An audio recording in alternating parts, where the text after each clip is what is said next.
Shabbat Shalom. Test. Shabbat Shalom. Hi at home. Here we go.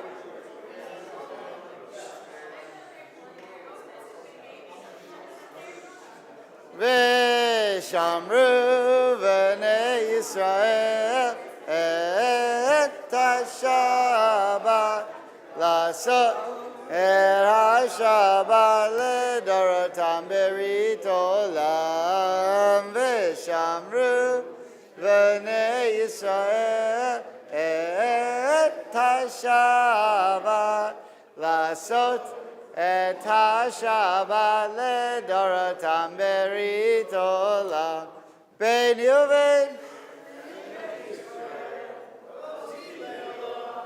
אותי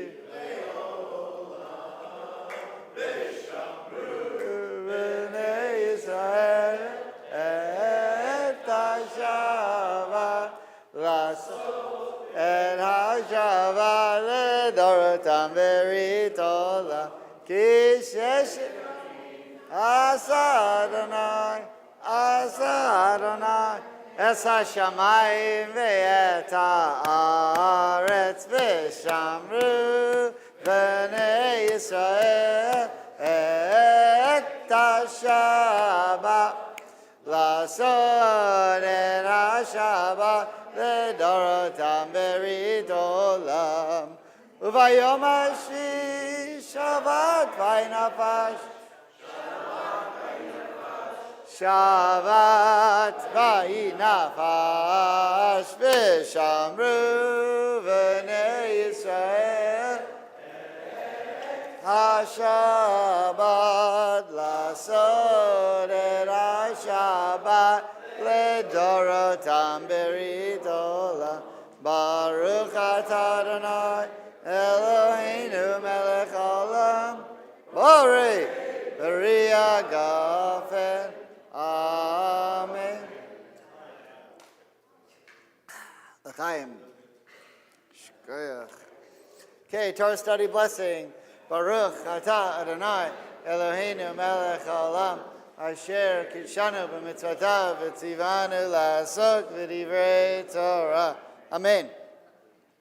Okay, so Torah portion is called Tzav, which is the second Torah portion in the book of Leviticus and has more to do with sacrifices, but it's really the service of what you would call the inauguration, or in Hebrew, the Miluim, which is the service that dedicates Aaron and his sons to be the high priests and to go to work in the Holy Temple.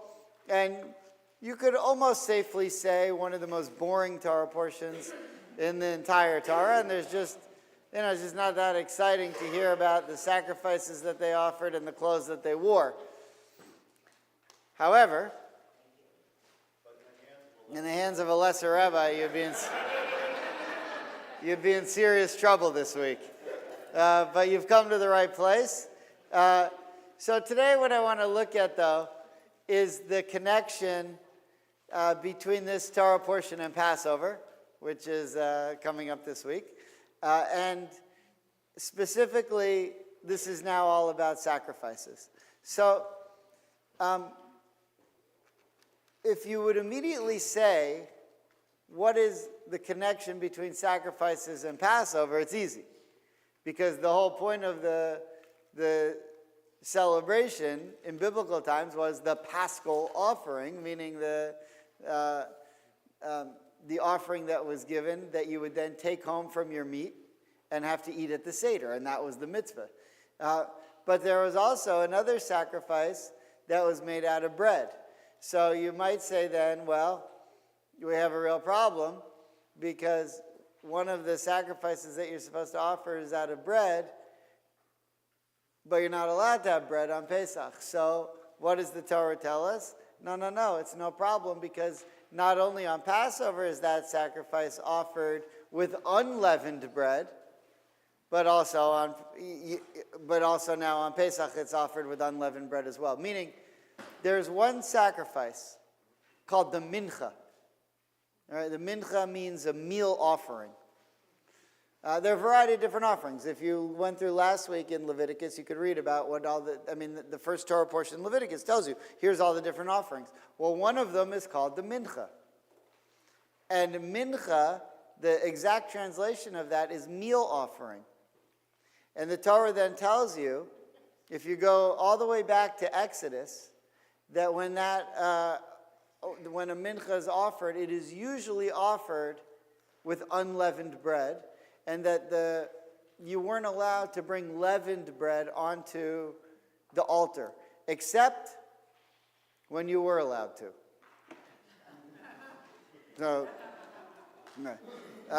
okay. So, when I think about the sacrifices, when you read through the sacrifices, in order to understand what they're talking about, the amount of Torah you need to know to be able to understand what they're talking about, the sacrifice, is a tremendous amount. And it's very hard for me to keep track of all the different sacrifices and all the different reasons why they gave them. And then you have to start making connections around the whole Torah, because if you just look at that section of the Torah, you have no chance. So what I want to do today is try to figure out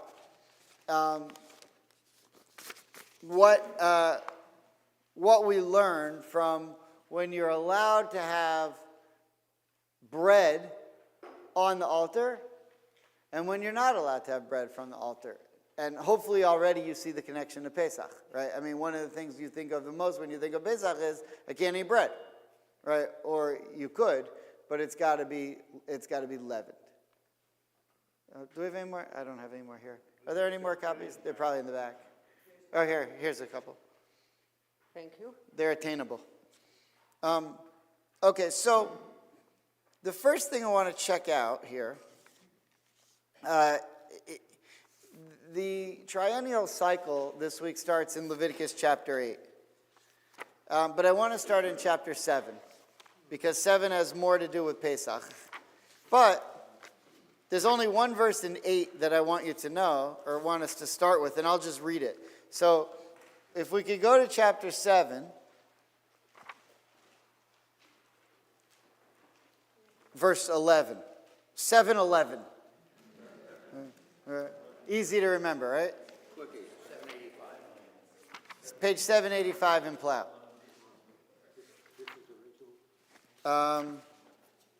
7:11. Yeah. But before Norman reads 7:11, in chapter 8, when they're going through all of the sacrifices that the priests offer to inaugurate the altar, this is verse 26. It says, and from the basket of matzah that was before God. Now the English is, the Hebrew is umisal, which means and from the basket. Sal, you know the word sal? You know what kadur sal is? Basketball. That's how you say basketball in Hebrew. A sal is a basket. Kadur sal, basketball. Umisal, and from the basket. Matzot. The word is literally matzos. So from the basket of matzah that was before God, he took one loaf of matzah, one loaf of oil bread, one wafer, and placed them on the fats and on the right leg. Okay, so the only thing I just wanted you to see there, that is in chapter 8, there's only one verse that talks about bread. And when it says bread, it doesn't use the word lechem. It uses the word matzah. Okay, that's chapter 8. Now, coming back now to chapter 7, Norm. So now we're going to begin chapter 7, verse 11 of Leviticus, page 785 if you have Plow. Okay, here we go. This is the ritual of the sacrifice of well-being that one may offer to the Eternal. One who offers it for thanksgiving shall offer, together with the sacrifice of thanksgiving, unleavened cakes with oil mixed in, unleavened wafers spread with oil, and cakes of choice flour with oil mixed in, well soaked. This offering, with cakes of leavened bread shall be offered along with one's thanksgiving sacrifice of well-being. Out of this the person shall offer one of each kind as a gift to the Eternal. It shall go to the priest who dashes the blood of the offering of well-being, and the flesh of the thanksgiving sacrifice of well-being shall be eaten on the day that it is offered. None of it shall be set aside until morning. Okay. Did you catch that? Did you catch it? Oh, come on. All right, let's read it again. Now, let's just read verse 13. Let's just read verse 13, Norm. Verse 13. Look closely at verse 13. You can't miss it. One more time. This offering with cakes of leavened Now did you catch it? What did you catch? Chametz. The word in Hebrew is chametz. If you look in the Hebrew, if you can read the Hebrew in verse 13, al chalot lechem. Now, this you don't have to be Chaim Nachman Bialik to understand this Hebrew. Al means on. Chalot means chalas. You know challah? Al chalot, on loaves, lechem, bread, chametz. So what we just said was, all the time on the altar, you always bring unleavened bread, and we just went through unleavened bread, and we looked what the priest did in chapter 8, and it said unleavened bread, and we come here and it says bring unleavened bread, but then verse 13 comes and says, oh, you know what, they'll put some chametz on it. What? Right? Okay, that's crazy. You never see that. And if we would go back to last week's Torah portion and look through Leviticus 2, which we could, it's going to say unleavened bread over and over and over again and never mention leavened bread. And here you have this crazy verse that says all of a sudden, but this time, put leaven. Clear so far? You don't have to understand why. Now, there's a little bit more. So here's why I say, when you're looking to understand the sacrifices, you need to know a great deal about Torah to understand them. So if you look now at verse 15, and Ken, do you have verse? Would you mind reading verse 15 one more time? and the flesh of the thanksgiving sacrifice of well-being. Okay, so what type of sacrifice are we now talking about? He just read it. It's called the offering of thanksgiving, or well-being. Thanksgiving is a better translation. And the word in Hebrew, a very technical term, todah. This is what you know this word, right? You say todah rabbah. What's rabbah? Very much or a lot, right? Todah. Thank you. The Thanksgiving offering is called the todah, the thank you, right? So now there's one question you might ask. If you bring this sacrifice, you must be thankful for something. What is it that you would be thankful for that would require you to then bring this particular sacrifice? That's a question we need to ask. Okay, so what we just said is it's called the Thanksgiving offering. Obviously, if you bring it, you're required to bring it because you're thankful for something. And our question is, well, what? And the answer is in the book of Psalms. And because King David explained it there. And then the Talmud comes and puts it together and says, you know what this is? You need to look in Psalms, but we did that. And so now we're going to tell you, which we'll look at in a minute. But before we do, there's another clue here that we have to have. So, and if we read now the rest of verse 15, and the flesh of the sacrifice of his thanksgiving, peace offering. And then, now there's two more clues here. When do you eat it? And how long can you eat it for? Does everyone see this? So Norman, can you give us the rest of that verse? Okay.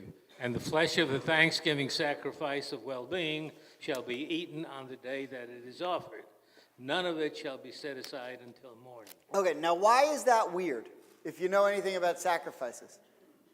Because usually you have 2 days to eat your sacrifices. And here you only have one. Now how do I know that? Because I have ChatGPT. No, because if you go and look at all the other sacrifices, none of them say this. There is only one other sacrifice in the whole Torah where you only have 1 day to eat it. What? Oh, well, no, that wasn't a sacrifice. That's a different miracle. But something that you put on top of the altar and burn it, you only have one day. Now, this Torah portion falls out this week every year, and that other Torah portion that only allows you to do that is the Paschal offering. The Paschal offering, which has to be made of unleavened bread. Okay? So, what we just saw here, did you ever notice that no matter what Torah portion you're on, if there's a holiday that week, there's a connection between that portion and the holiday? Like magic, it's unbelievable.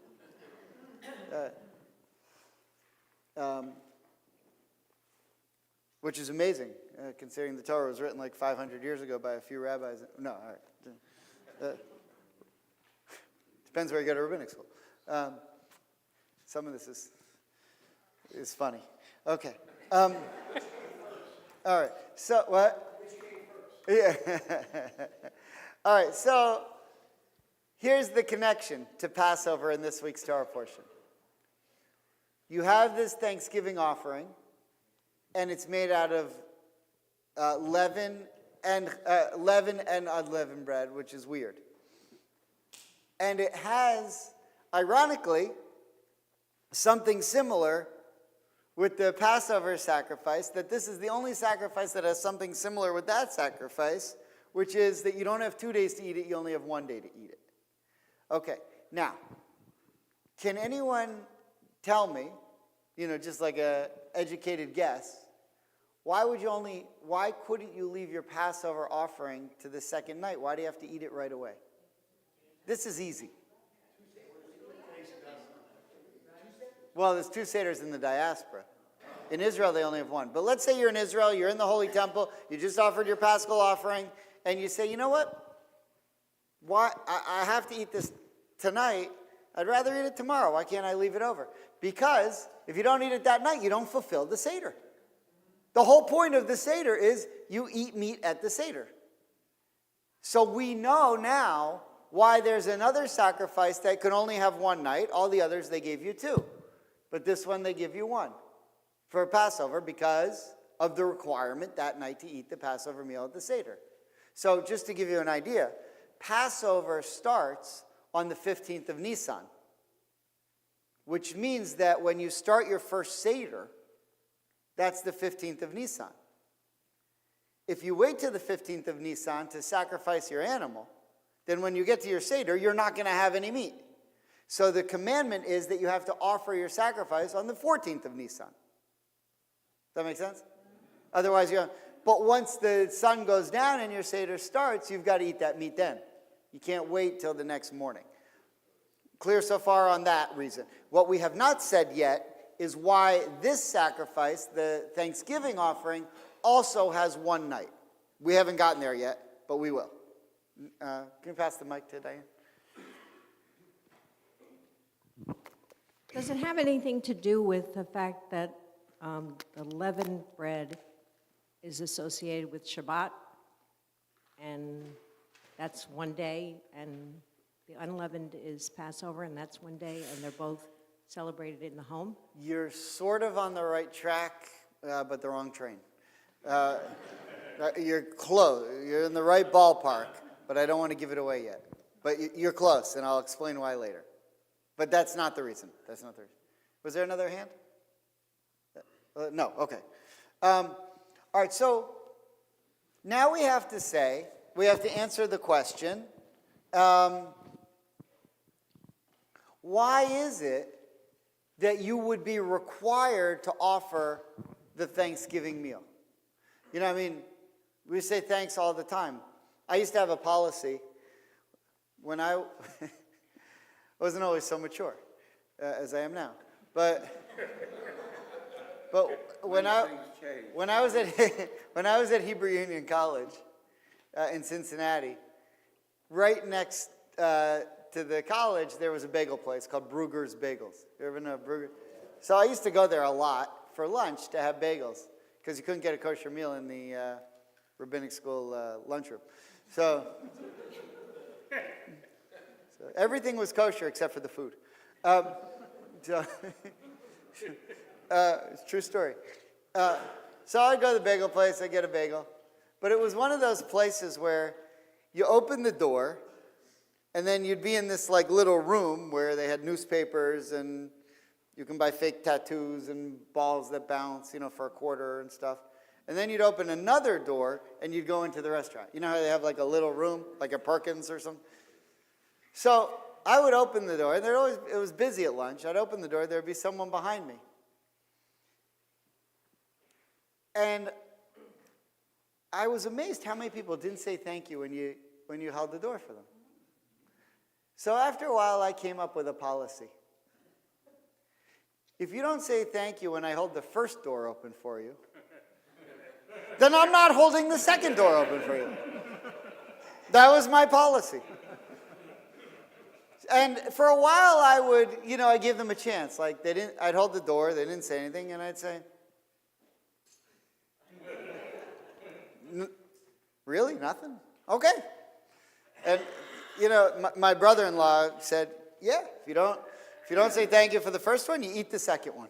So that was my policy. Now, every time someone does something for that, and someone does something silly like that you need to say thank you for, do you have to bring a korban todah? Do you have to bring a... No. There are certain things that trigger the requirement to bring the Thanksgiving offering. Can you use the microphone so I can hear you at home? More embarrassing question now. I was asking if this is just a one-time offering on the calendar, or is this this offering that's repeated? The Passover offering is every year on that day. Thanksgiving. The Thanksgiving is whenever you do something that causes it to be a requirement. So which we'll figure out right now. So you could be bringing them all day long. If this happens to you, if what we're about to look at happens to you repeatedly. Can you pass it to Judith?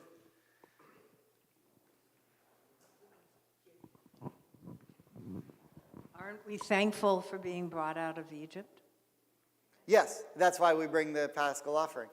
Okay, so you're sort of stealing my thunder a little bit, but you're on the right track. You're on the right track. But okay, look, you stole my.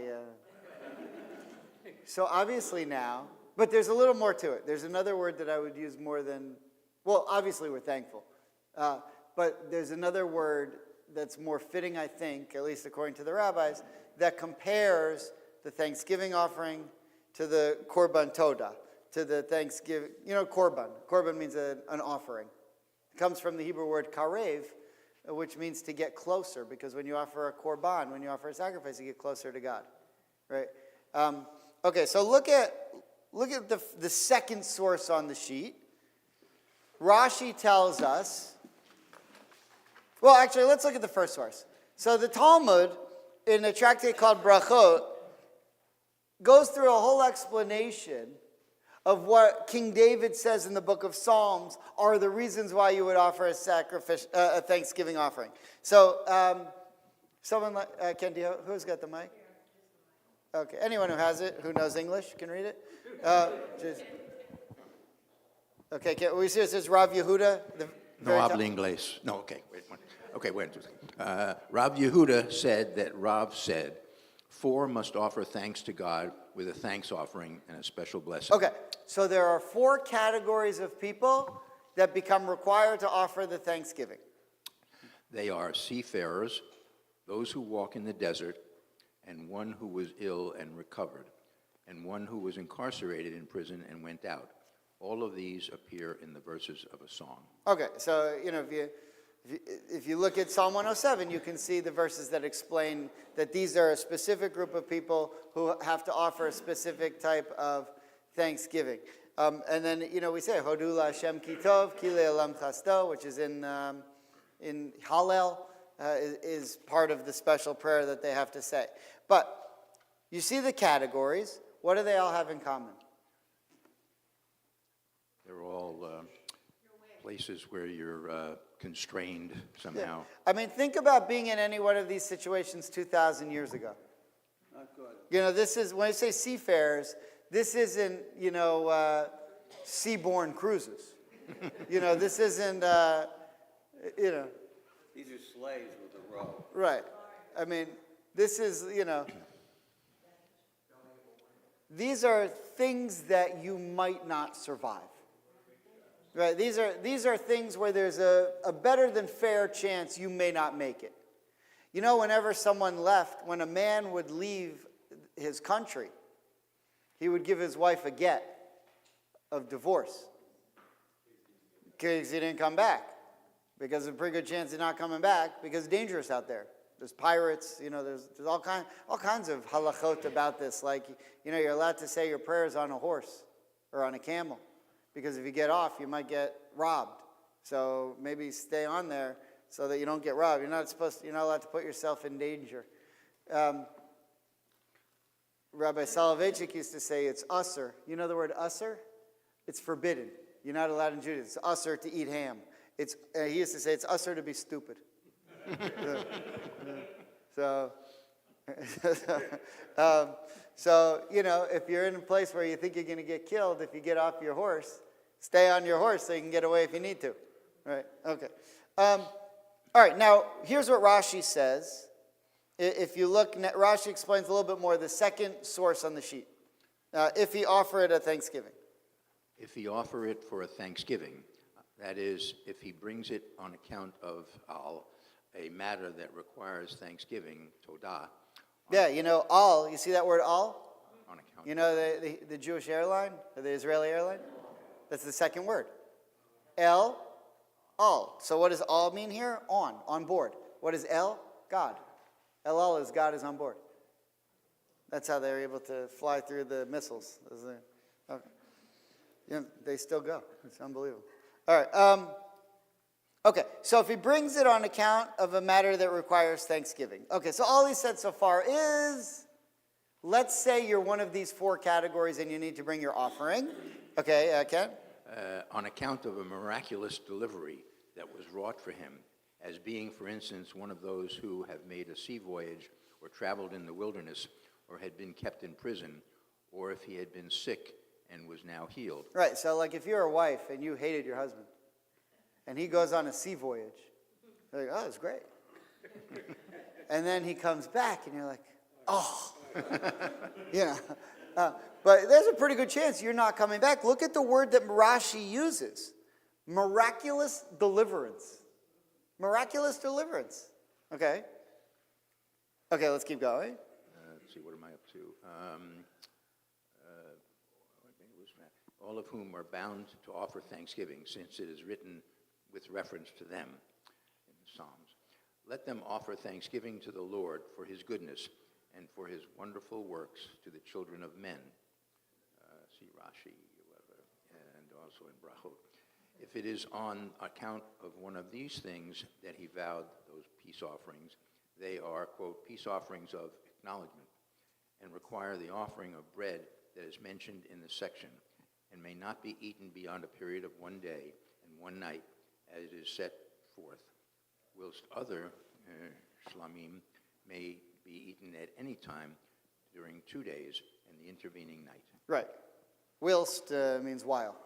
So it's Aramaic. So,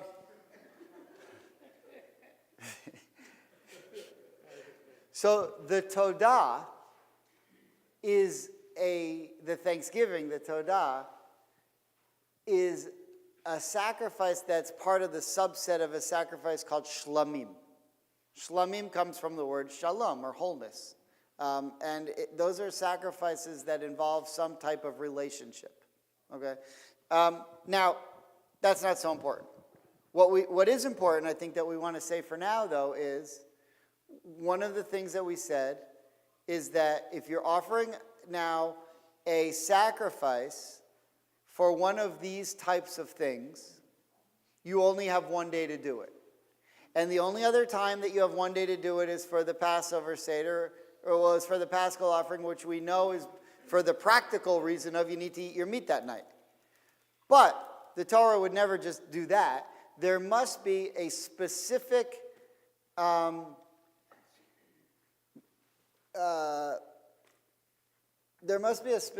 connection, conceptual, connection between the thanksgiving and the paschal offering. And Judith basically said it, but instead of saying thanksgiving, I would say it this way.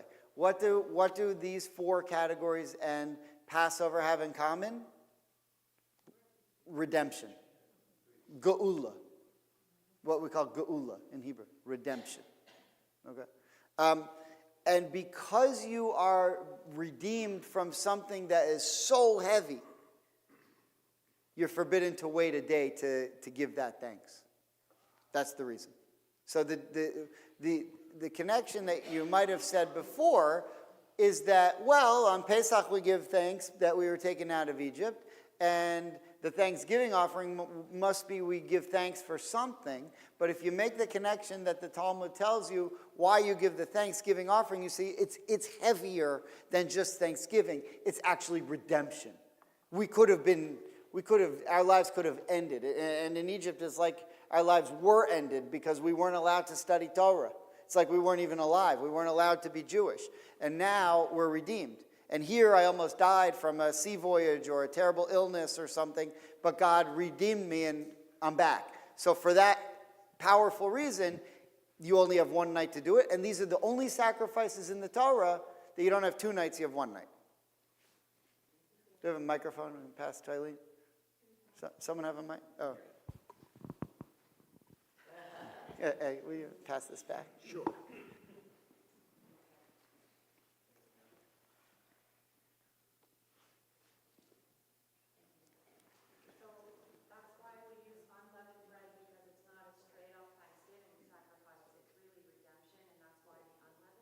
Well, unleavened for Passover, because Pesach. On Passover, you're not allowed to have bread at all.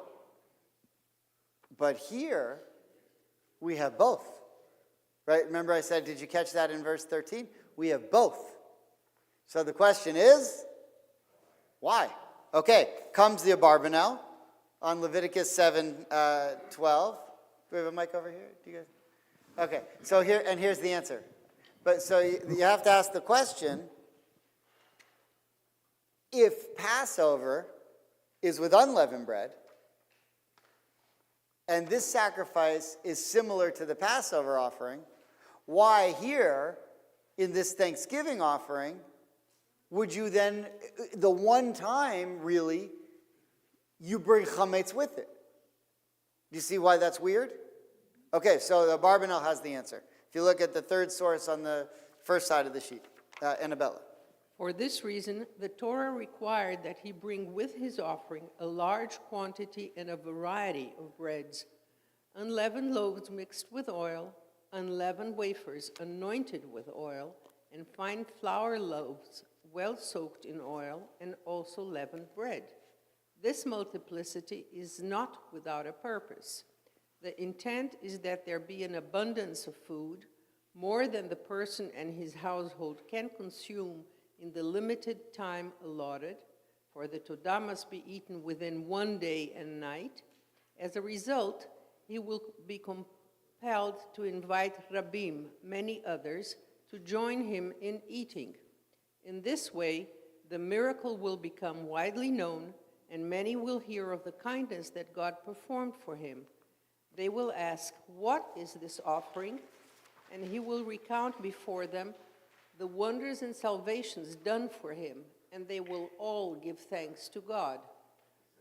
For this reason as well, leavened bread is included, even though leaven is generally not brought up to the altar, because the goal here is not to restraint or limitation, but rather expansion, publicity, and increased participation, so that the thanksgiving will be magnified among the Rabbim.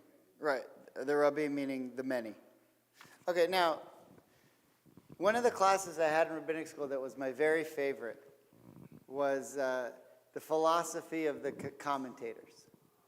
And if you looked at these commentaries on the Torah or on the Tanakh, you could, they have to be scholarly. Like the rabbis couldn't just make stuff up. If they had an idea that they wanted to share, they had to take it from the Talmud, they had to take it from midrash. They had to take it from real tradition. But their own milieu played into how they saw things. So why would a Barbanel be someone as a rabbi who was very interested in redemption? Because he was a rabbi, he was a Don, like Don Corleone. But he was like a Don. But what that meant in Spain was that he was like a part of the court. And he was one of the ministers to Ferdinand and Isabella. And he was very, very wealthy. In fact, he even offered to pay them to let the Jews stay in Spain when they were kicked out. But he was one of the, even though he was very powerful and very wealthy, he was one of the Jews who were kicked out of Spain.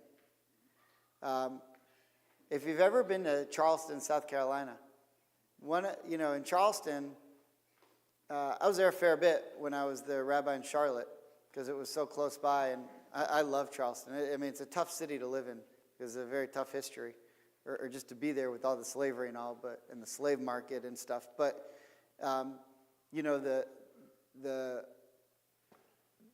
the black people who live there, their tribe, if you ever take their tour, it's called the Gullah Gullah tribe.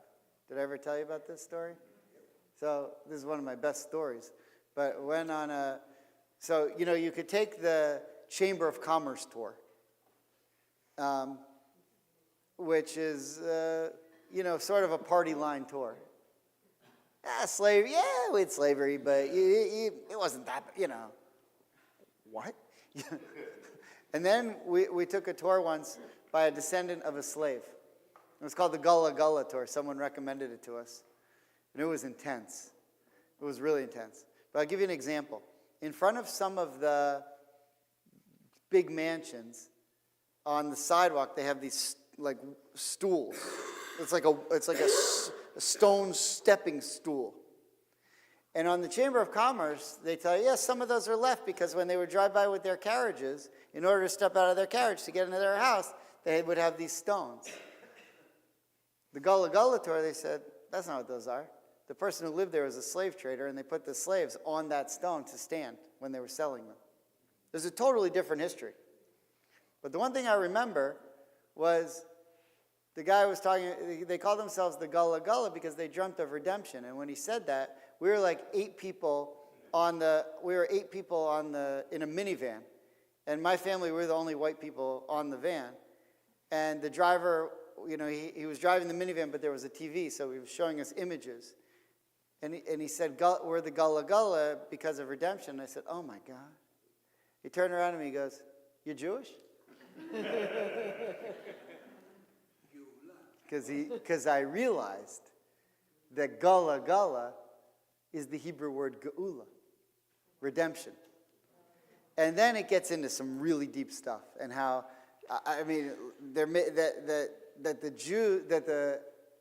that the African slaves who were sent to America, who were sort of like captured and brought to America on the slave coast, were actually descendants of Jews and were maybe one of the lost tribes. And there's a lot of theory about that. And they had some Hebrew. And Geula, what they named themselves, is one. Anyway, one of the families, Charleston's a small town. Like the people who live there and who go back generations, they all know each other. And one of the family names is Ravenel. And you see they own lots of different stuff, and they're just one of the old, not Jewish, they're not Jews, but they're one of the old Charleston original, families. But the Ravenels descend from a Barbanel.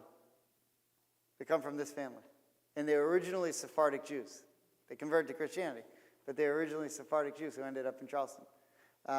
Because a lot of Sephardic Jews ended up in, the original Jews to America. And then we get into the whole history of why they're Jewish. But anyway, there's a little bit about a Barbanel.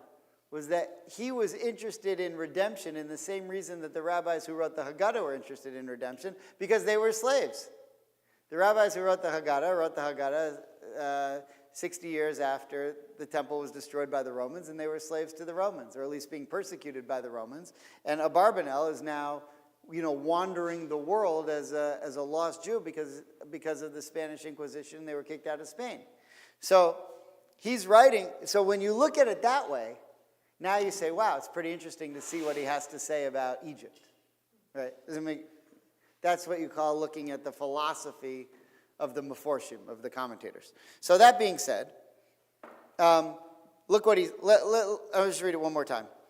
So, why do you have to bring all this bread, and why do you bring leavened bread along with the unleavened bread? So the intent is that there be an abundance of food, more than the person and his household can consume.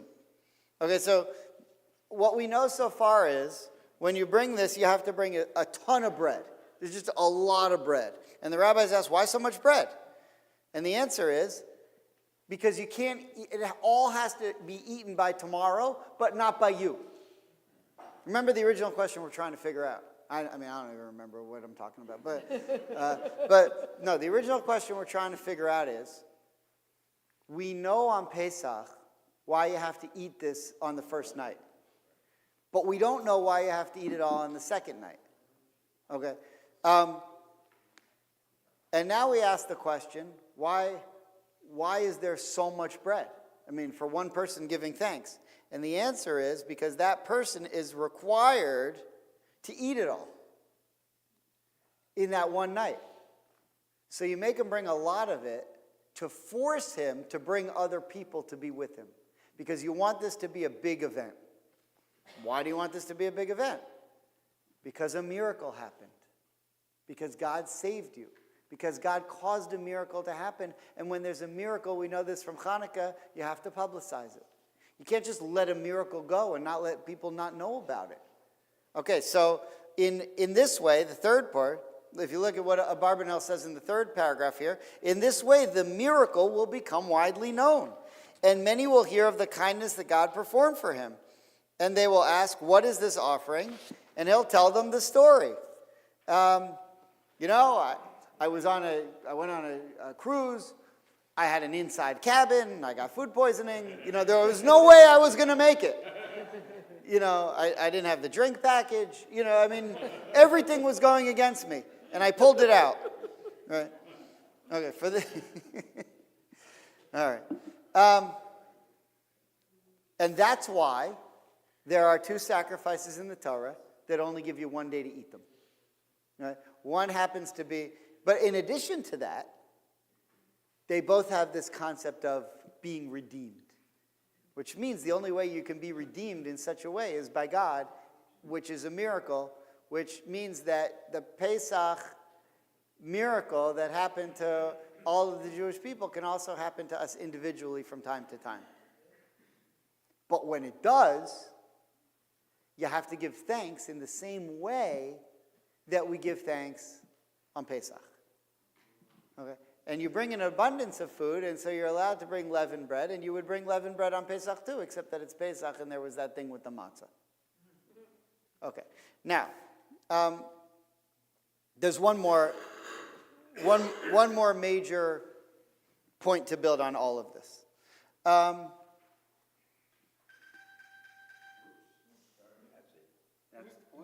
Okay, so the Hamek Devar, which was written by the Netziv, who was a rabbi in the famous yeshiva of Volozhin in the 1800s.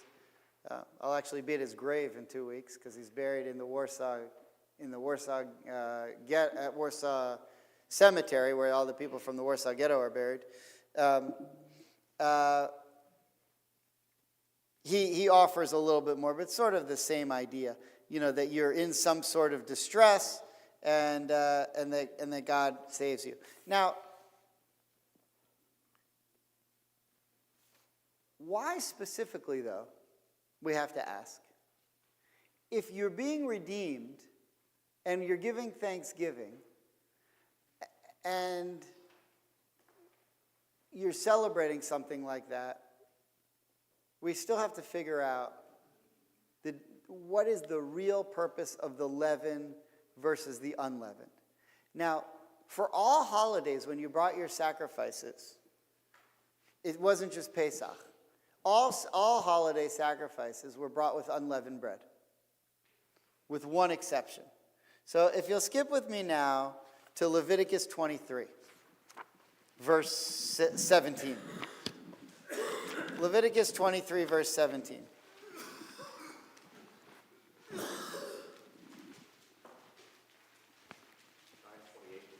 9:28 in Plow. Verse 17. Yeah, verse 17. Chapter 23, verse 17. Who's got that? Joe? You got? You shall bring from your settlements 2 loaves of bread as an elevation offering. Each shall be made of 2/10 of a measure of choice flour, baked after leavening, as first fruits to the Lord. Okay. Anyone know what holiday this is where you bring 2 loaves of bread? It's called Shtei Lechem. Shavuot.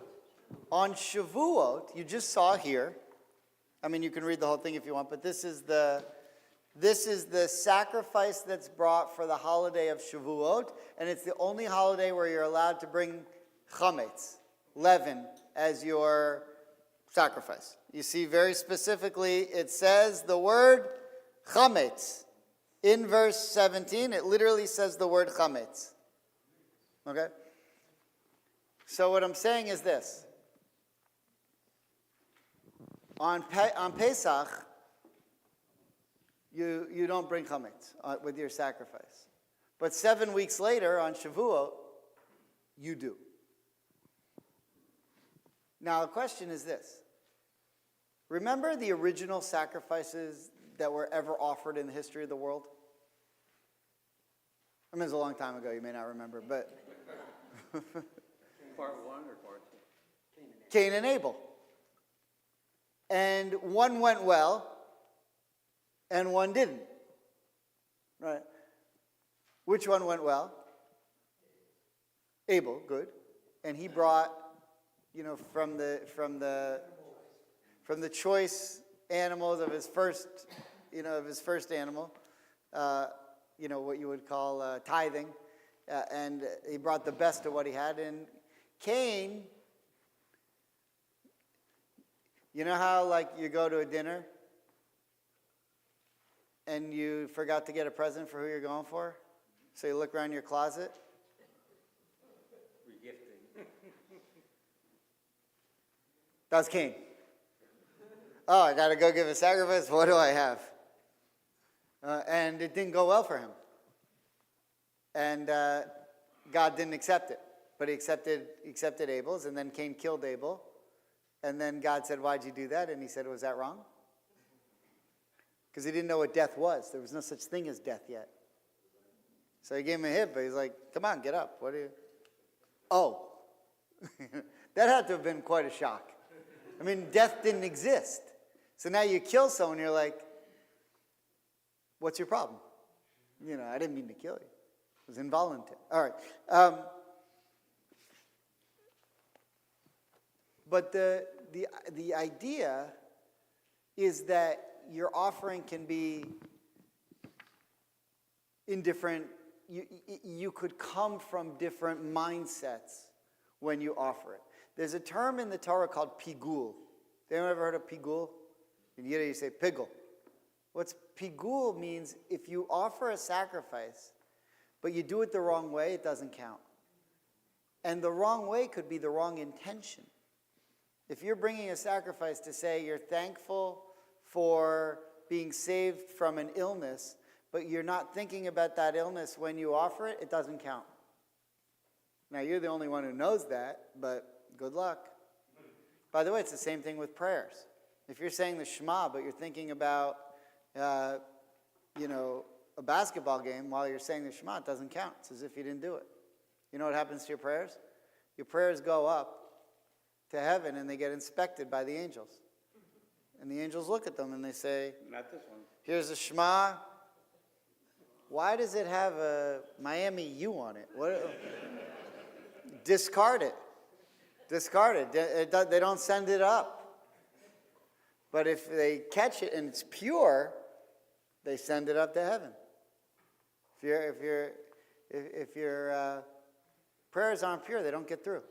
It's the same thing with the sacrifice. If it was pigul, didn't get through. And there are people up there inspecting it. So you really need to focus when you're davening. Okay, now, you would think that matzah, and for the rabbis this is true, that matzah would be the highest, so the rabbi, what's so great about matzah? What's the point of matzah? What matzah represents is more like Abel. And Cain is more like bread. Why? Because bread might look real. If you took a loaf of sourdough bread, if you're at the men's seder, this is going to sound familiar. But if you took a loaf of sourdough bread compared to a box of matzah, it looks a lot better. What if you left them both out for 4 days? The bread doesn't look so good. It looks moldy. It looks disgusting. The matzah that we used at the men's seder was from 1984. Nobody could tell the difference. Right? No, you couldn't tell the difference. I mean, you could have matzah from literally any year. You'd be like, yeah, that's what it is. Could use a little horseradish, but yeah, you know. So what happens is, bread to the rabbis represents inflated ego, something that looks shiny but really doesn't last. Whereas matzah represents a more refined, a more modest, a more humble approach, like Abel. Okay? So, if that's the case, that matzah's better, why then, on Shavuot, do we discard the matzah and bring the chametz? You see the problem there? Okay, so I want to read you this one woman. She's a rabbanit, which is like a woman rabbi.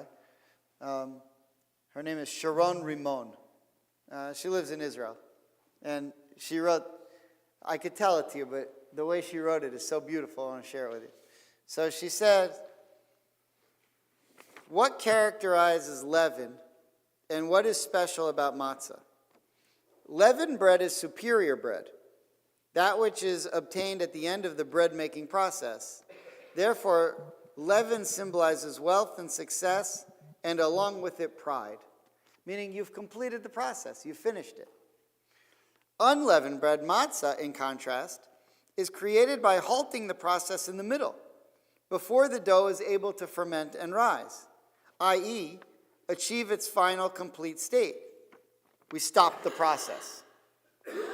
Matzah is inferior bread, the bread of the poor man who is unable to prepare anything better. Right? That's what we say, halach ma'anya, this is the bread of affliction that my ancestors ate in Egypt because that was all they could afford. That's all they could make. Therefore, matzah expresses lack of completion, destitution, and accordingly, modesty. So, you'll read at your Seder, lechem oni, this is the bread of affliction, this is the bread of the poor person. That's what we say at the Seder. And when you go to offer a sacrifice, you want to be humble. If you go with an inflated ego to offer a sacrifice, your sacrifice is not going to get accepted. So here's what she says. When a person brings a sacrifice to God, he does not bring leaven. He brings matzah, thereby expressing his imperfection and incompleteness in relation to God. He cannot come before God bearing leaven, the symbol of his power and wealth. He must have a sense of humility, a sense of the afflicted, when he faints and pours out his prayer before God, not a sense of pride. Why then leavened bread brought with the thanksgiving offering? Okay, so now we ask the question. Clearly, unleavened bread is, you want to appear humble before God. So you're going to bring, but on Shavuot and for the Thanksgiving offering, you bring chametz. Question is, why? Here's her answer.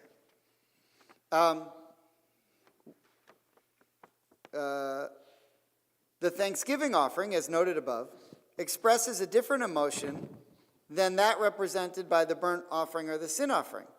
The Thanksgiving offering expresses a great love between a person and God, and thanks and praise for all the good that God has done for him.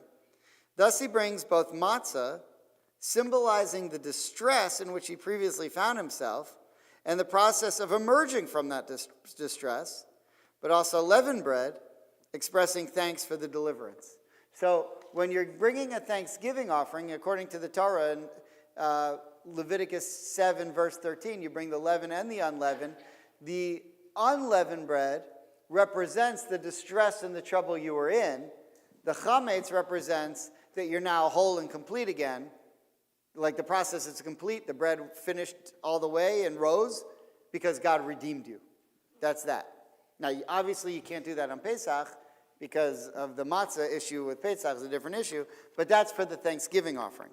So now, knowing that, we have to ask the question, and we'll end with this: why do you bring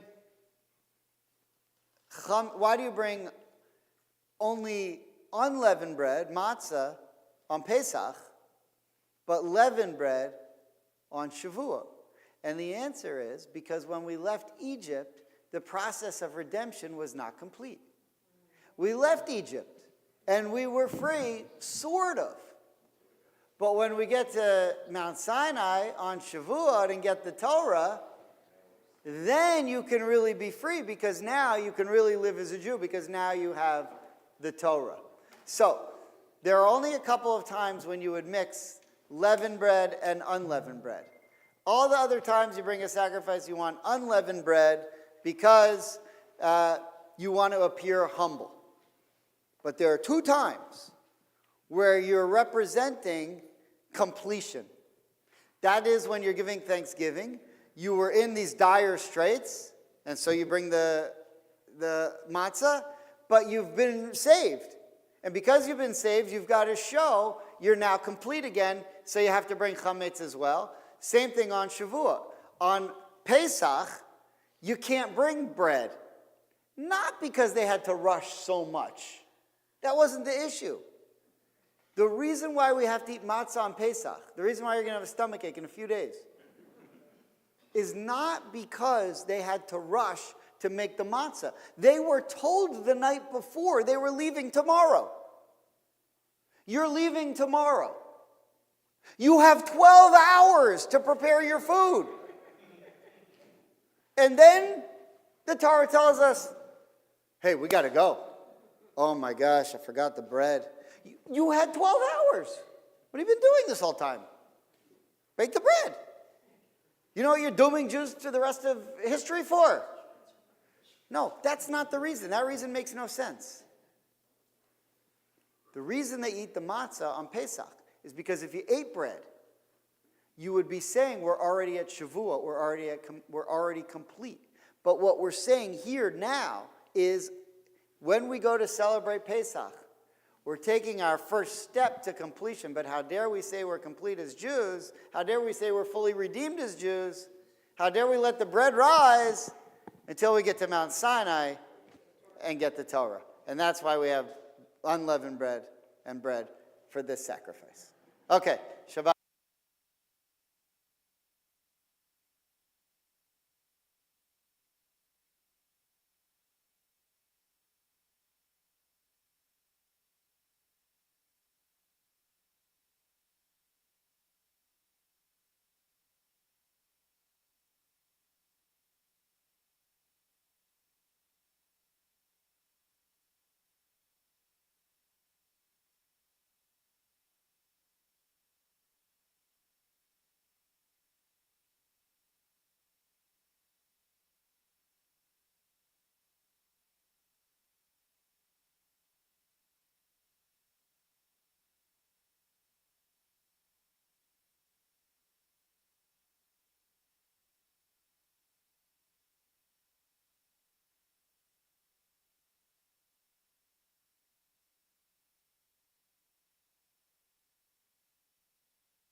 Check, check.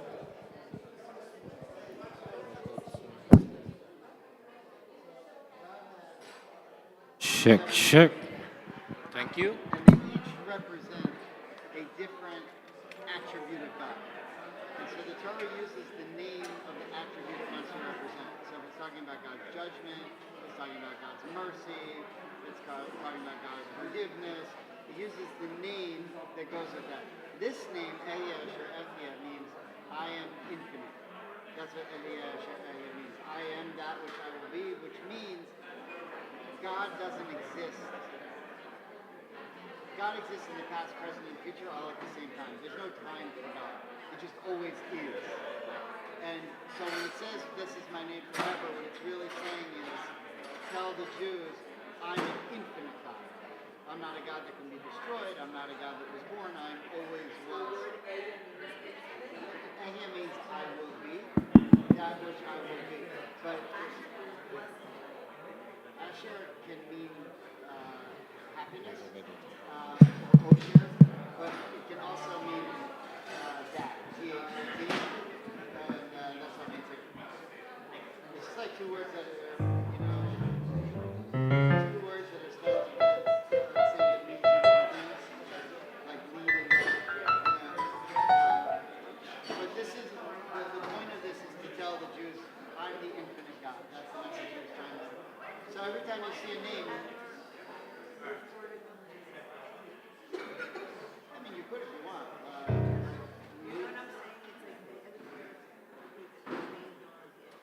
Because that would be limited.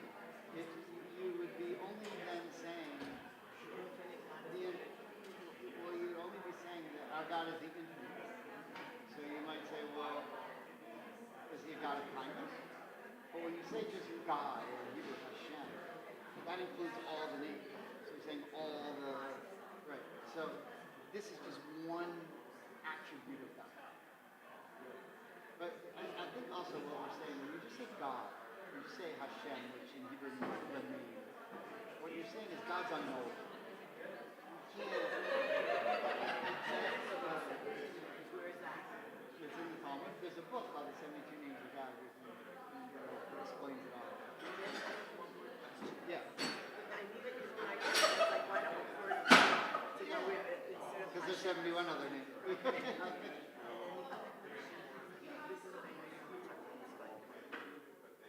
Oh yeah, was that you had a question from the other day? Yeah, that was that. Oh, that was that. Okay. That was that one.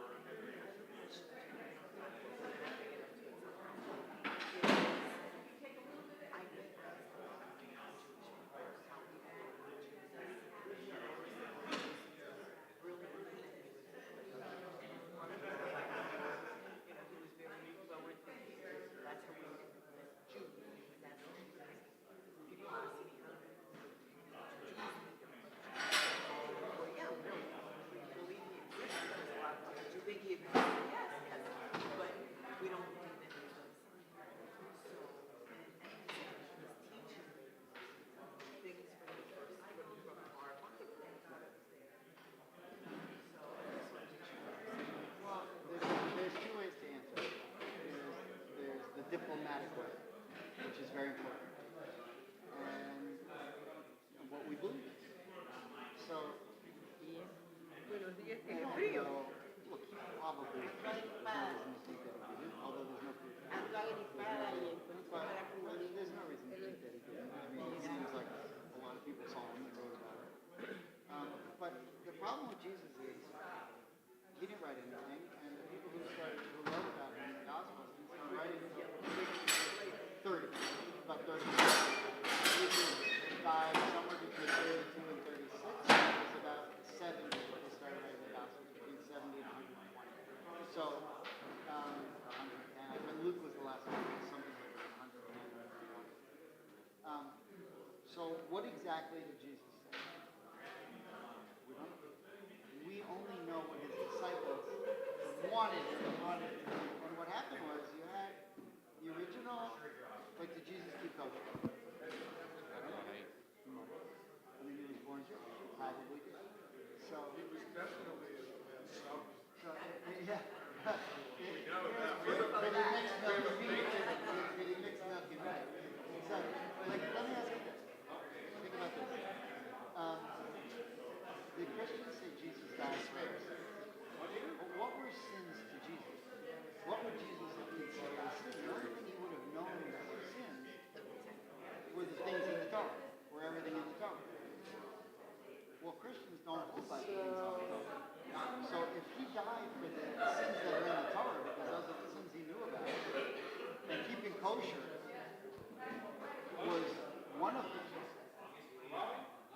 don't keep those laws. That's not their sin. So the truth is, he actually died for our sins, Jews.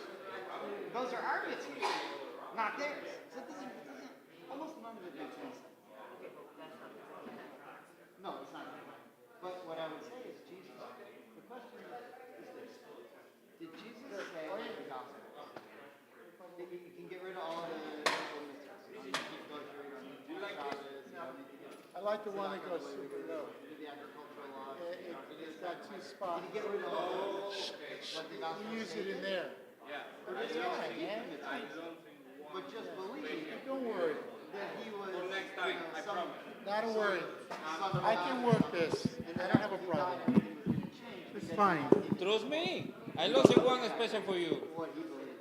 Appreciate you, Either bro. way, though, it's improper for us. Because the Torah specifically says, if you're a Jew, you can't change stuff. You can't get rid of mitzvahs. You can't say you're the son of God. You can't be a prophet after the age of prophecy. Hey, Bubby. None of that exists anymore. Need some water? So what he did was he turned Jews away from actual Judaism. For us, It's that's just very- me. So that's a real problem. Well, we know that for sure, but we don't know if he did also or not. We don't know. But it seems like he might have, because everyone believed that he was the son of God. Hey. Deanna's in Miami Beach. He's playing the Temple of Israel today. Honestly, that is That's all you get. you believe that Hey! and we're still waiting for him.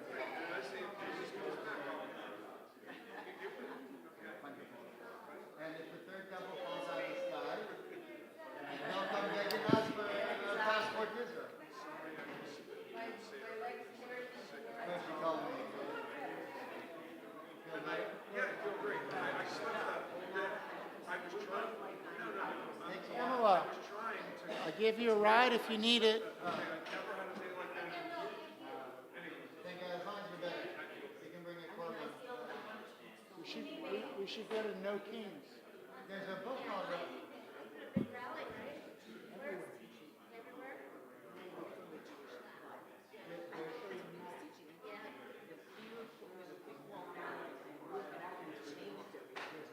Great book called Why the Jews Were Better.